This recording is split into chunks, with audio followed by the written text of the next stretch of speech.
Hi, I'm Steve Clemons, and I have a question. Across the United States, why are the student protests for Palestine being met with military-style crackdowns? Let's get to the bottom line.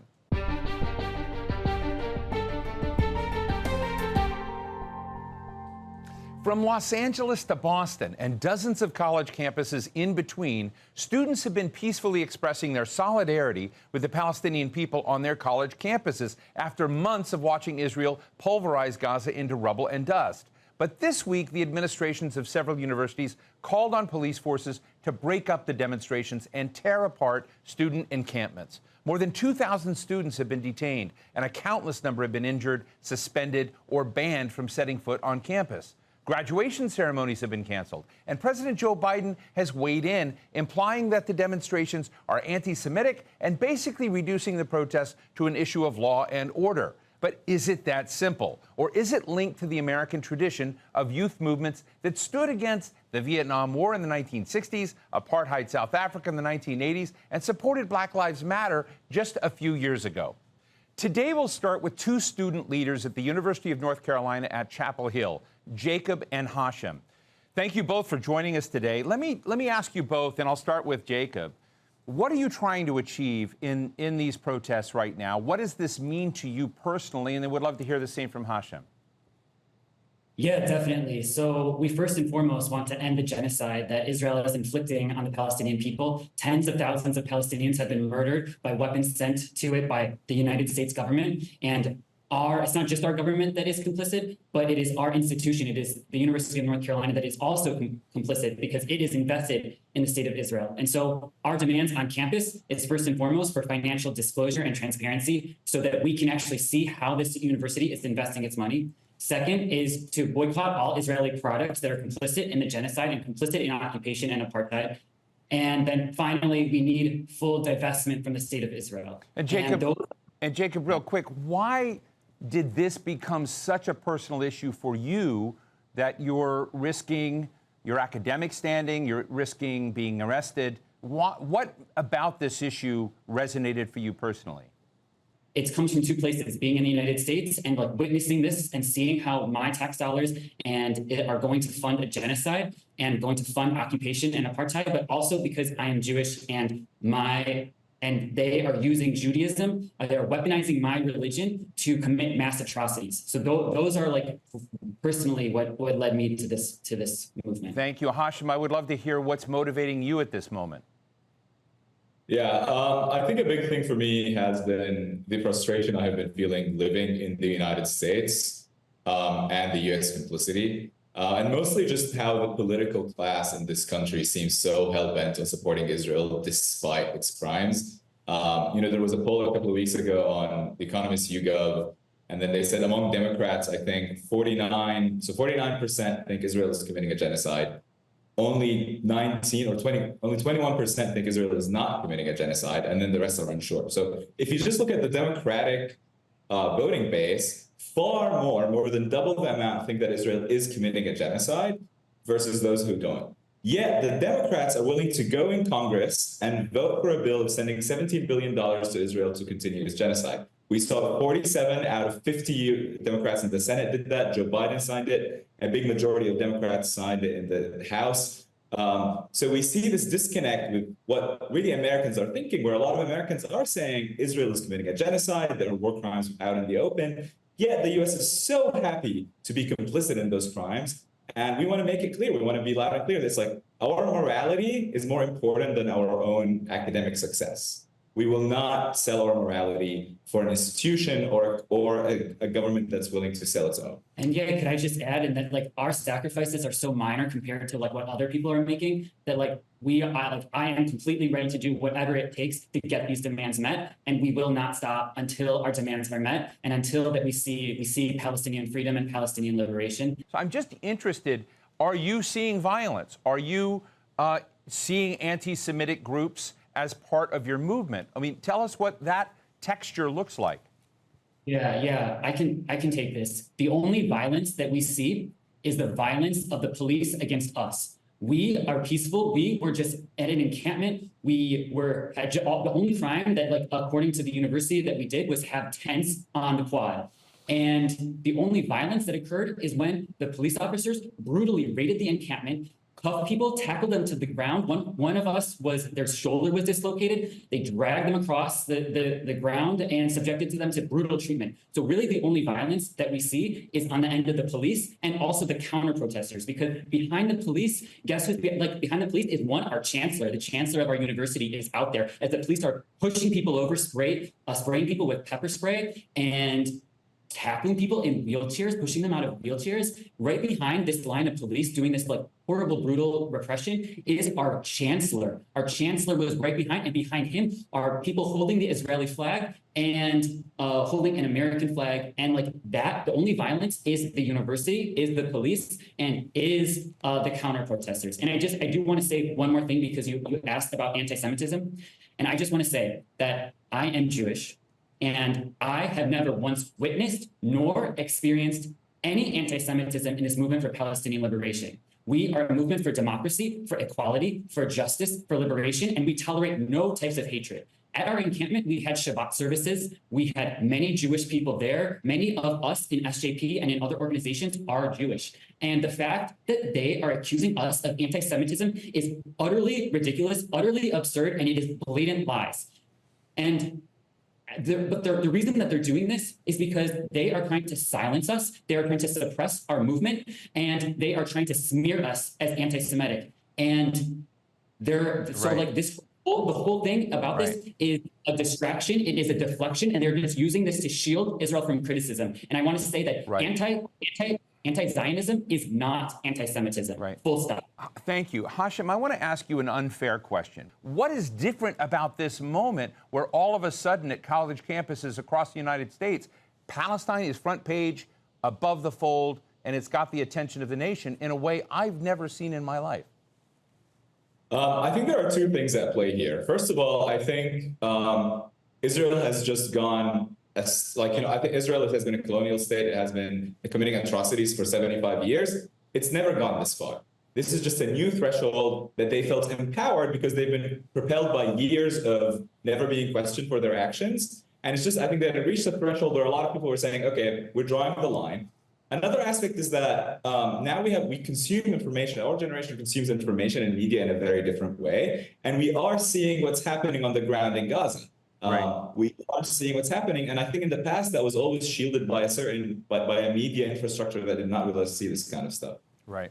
I want to play a clip for you of former President Donald Trump commenting about all of you and get your reaction. Let's listen. To every college president, I say remove the encampments immediately, vanquish the radicals, and take back our campuses for all of the normal students who want a safe place from which to learn.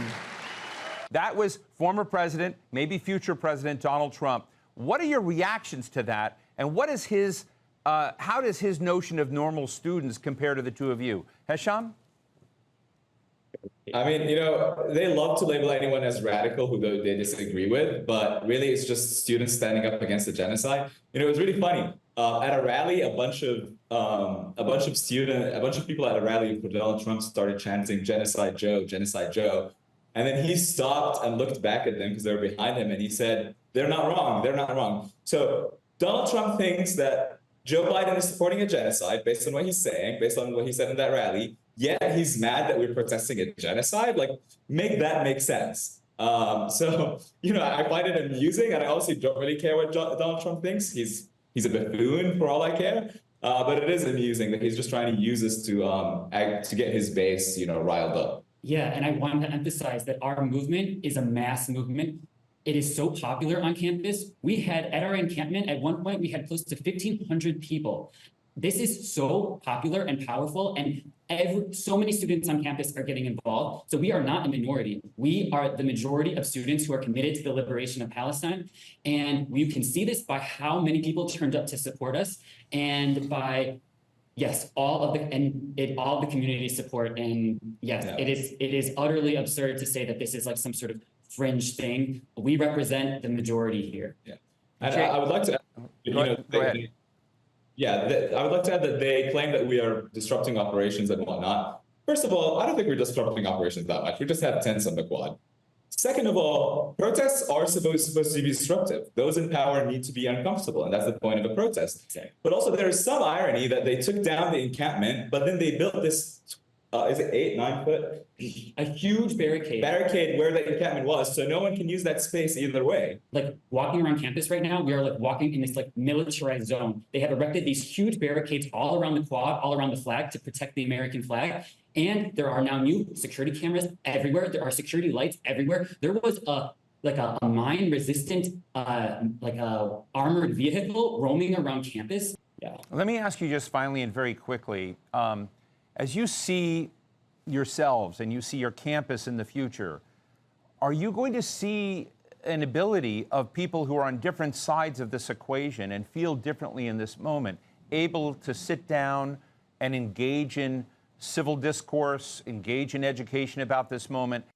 I'm happy to sit down with people I disagree with, but there's a line. If you're supporting genocide, I am not interested in talking to you. That's like asking us, like, oh, would you like to sit down with white supremacists or neo-Nazis on campus? No, hell no. These are not people I'm interested in speaking to. If there are people who disagree with our methods but think what Israel is doing is abhorrent, I'll engage with those people. But there is what Israel has done is just unforgivable. And if we can't move past that, then I don't care about moving past that. We'll bring this institution down if we have to. Jacob, I'll give you the last word. Well, I would like to say one final thing to our Chancellor, Chancellor Lee Roberts, that history will not remember you kindly. History will remember you for your cowardice, for your inaction, and for your complicity in horrible atrocities and crimes against humanity. And also, I want you to, you need to know this. And I also, because you're accusing us of anti-Semitism, I just want to say that, like, I want you to take my religion out of your mouth. Well, Hashim and Jacob, with Students for Justice in Palestine at the University of North Carolina at Chapel Hill, thank you so much for being with us. Thank you, Steve. Appreciate it. Thank you. And now we turn to Michel DeGraff, professor of linguistics at the Massachusetts Institute of Technology. Dr. DeGraff, thank you so much for joining us today. Your campus is now one of the other many campuses, nearly 100 campuses in the United States, that have encampments and protests right now about what's happening in Gaza. What are you seeing right now at MIT in Cambridge, Massachusetts? Actually, the students that I just heard, they sound almost exactly like those that I know at MIT. They are very courageous students. And I keep saying that those students who protest against the genocide, I feel that they are the moral compass of our campuses, basically. And I've truly, since October of last year, I've been inspired and heartened by them. I really think that it's a historic moment in the history of U.S. higher education. So I feel extremely heartened and encouraged and inspired by these students. Those that we just heard at UNC, but those right here close to me at MIT. Dr. DeGraff, you have just written a letter to the president of MIT, your employer and boss, basically challenging her framing of these protests. And just in short form, you have implied and said to her that her framing is actually dangerous to the students, that she has been framing these peaceful protests and peaceful students that you've been seeing as violent, as anti-Semitic. Tell us more about this letter. Consistently, what you see is that there is an asymmetry in the way in which our president, our administration, treat the students who are protesting against the genocide versus those who support Israel. And it's constant. Just last Tuesday, a group of faculty who are supporting the students, we met with the president, and we explained to her very clearly, and actually it was a repeat of previous meetings, that we have to understand that the students, they are fighting for something which is dear to them. They are fighting for justice, and they are putting a lot at risk. And some of them have family, they have relatives in Gaza who are being murdered. So we have to understand where they're coming from. They're coming from a place of pain, looking for justice. And that letter this morning, even the use of pronouns, she referred to the students who were counter-protesting. Actually, the counter-protest was sponsored by none other then the Israeli consulate. Basically, it's a counter-protest near MIT, sponsored by the Israeli government. And we had heard just a couple of weeks ago from none other than the Prime Minister Netanyahu describing the students who were fighting against the genocide. He described the students as if they were like German Nazis in the 1930s. I could not believe it, that the Prime Minister, actually a graduate of MIT, describing students who were begging MIT to stop complicity in the genocide, describing them as if they were Nazis. So, of course, I was shocked by that. But then this morning, when I read that the president was concerned about, she referred to our Israeli and Jewish students, our. But in fact, in this protest against genocide, there are many Jewish students. So there's a group called MIT Jews for Ceasefire. In fact, they were present this morning at the encampment, and there were some beautiful songs in Hebrew and in English about this fight for justice, this fight for liberation. So they are also part of the Jewish community. So when she says that she needs to, that this group, this protest was for the protection, for the support of our Jewish and Israeli students, she basically erased the Jewish students who were also fighting for Palestinian lives, for Palestinian safety. You see, so I was actually quite hurt by this message, because I've been with the students now for months. I've seen them. I've heard the cries. I've heard the pain. And for them to be erased, she didn't even mention the word Palestine. She didn't even mention the word Palestinian, as if the students don't exist. You see, and the pain doesn't exist. But in fact, the students, they are fighting against the genocide. They're fighting against MIT helping the genocide. Michel, one of the things that I think some of the observers and critics on national cable TV have been saying is that these protests are animated, supported, put in motion by outsider groups. That these are not authentically students, they are not authentically professors. These are instigators around the nation. I'd love to hear your response to that. Well, that's laughable, because I've been at MIT now for 28 years. So it's kind of ironic to hear that these protests, these professors are being instigated by forces outside of MIT. I've been teaching here for 28 years. And the students that I've been teaching, in fact, I teach two classes. You know, those are some of my favorite classes. One is called Black Matters, and the other one is called Creole Languages and Caribbean Identities. And in my class a couple of years ago, I had a student from Palestine, Vivian Sensour, and one of our projects was to understand the historical similarities between what happened to Haiti. In Haiti as well, we had a genocide. We had to fight for our liberation. We had to assert our humanity. We had to fight against colonizers. So there are lots of connections between Haiti and Palestine. And the students we teach, right? So this course on Black Matters, we also teach about liberation, about enslavement, about occupation. And I see the students at this protest. That's why, as a professor, I cannot be teaching about liberation. I cannot be teaching about decolonization. And I see students in the forefront of actual liberation, actual decolonization, and then to ignore them. Of course, these are MIT students. This is the best that MIT can offer in terms of intellectual sophistication. You know, that encampment, you know, they call it the liberated zone. These are not just words. If you spend half an hour talking to the students there, what they're doing, they're creating a better future, a future where Palestinians, Israelis, if they want to join us, you know, Jewish, Christians, build something new together, a future of love and peace for everyone. Actually, they mean it. When they talk about Palestine will be free from the river to the sea, what they mean is that Palestinians who to this day are still treated as second-class citizens, they want them to be like Israelis. They want them to have freedom and justice from the river to the sea. It's a call for universal justice. I'm just wondering, from your experience, what's that moment or spark that finally brought this to the forefront in a way that just hasn't happened for decades? Well, I think we have to thank Netanyahu for this moment. You see, because Netanyahu, it's a bit like Trump. You see, for example, Trump called my native country, he called it a whole country. He called Haiti a whole country. So Trump has been so clear about his hatred for, say, black people, for example, for Africans, right? And it's the same thing with Netanyahu. When Netanyahu goes on Twitter to call Palestinian students and the allies fighting against the genocide, when he compares them to Nazis, he's showing us clearly what it's all about. It's not about protecting Jewish people. It's not about, and fighting anti-Semitism. It's about raw power, right? And it's clear that he doesn't care about Jewish people, because if he did, he would at least consider the fact that there are a good number of Jewish students who were aligned with students from Palestine, students from North Africa, students from the Middle East, also asking for an end to this to the occupation.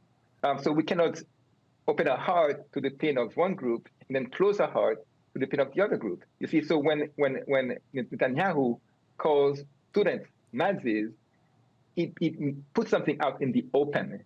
The fact that there's been this rhetoric of hatred. In fact, my colleague, Professor Nurit Peled, has written a book about, actually many papers as well, about the semiotics of othering. The fact that the Israeli school system, they teach the Israeli children basically how to hate Palestinians from a very young age. In fact, she has a paper called The Nazification of Palestinians.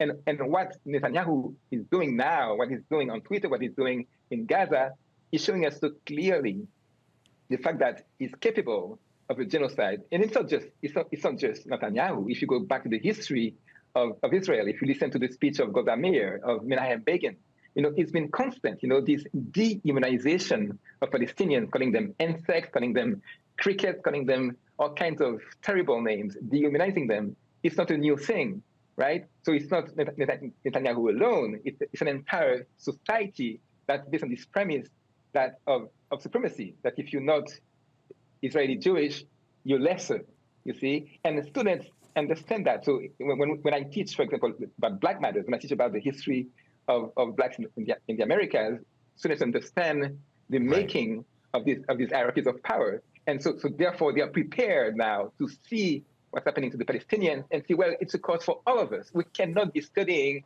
the history of enslavement in the US and then shut our eyes on what's happening to Palestinians, you see? Right. So, well, we'll have to leave it there. Thank you so much for joining us, Professor Michel DeGraff at the Massachusetts Institute of Technology. Well, thank you very much for inviting me, and thank you for, I was so heartened to hear the students from UNC, so thank you for giving them a voice to express the deep sense of morality and justice that we, the grown-ups, the faculty, need to be inspired by, and we need to basically take it to the next level. Thank you. Thanks so much. So what's the bottom line? The rise of tens of thousands of students in more than 30 U.S. states is going to go down in the nation's history side by side with the protests against the Vietnam War and the boycott actions against apartheid South Africa. After 8 months of nonstop Israeli devastation in Gaza, killing with impunity and with no serious attempts to stop it, students in America have just said enough is enough. All of the attempts to smear them as naive or brainwashed or hateful are irrelevant to the daring and bold authenticity of these student and faculty protests. Joe Biden says this movement isn't compelling him to change his mind about his policy on Israel or Palestine. But other Americans are starting to question their own long-standing ideas. Many are becoming much more aware of the issues and raising their voices for justice. And that's the bottom line.